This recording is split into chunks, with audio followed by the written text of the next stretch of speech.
Мына Сакеев 23-жылы, 22-жылы эле айткан, ар бир райондо бирден каналды оңдоп беребиз, иреттеп беребиз деп. Тоң райондан Көлтөр айыл өкмөтүнөн үстүн көрөндөн жал БСРди салабыз деген, мына 2 жыл болду. Бир жөнүнө тракторун жиберип, быйыл бүтүрөбүз деген жарымын. Тракторун жиберип эле арыкты мындай эле тазалатып койду.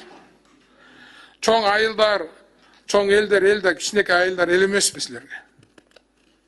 Ушунча чыдадык, ушунча жакшы иштер болуп атат.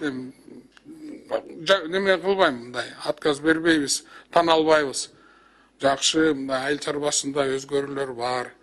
Бирок эми силер айткандан кийин биз барып, биз да айтып атабыз да элгечи. Мына Сокеев айтты деп былтыр айткам, жасап берем деди. Быйыл дагы айттым. Жок да жок.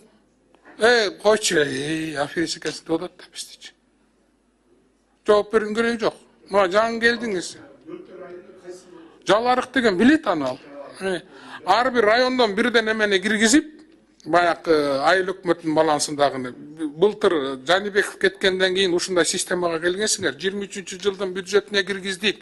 Мына 35 миллион сом болду. Анау мынау деп баарын айтып, ошол бойдон жок, Аллаху акбар. Мына баарыбыз ооба жасабыз, кантебиз мынтебиз деп кете берет.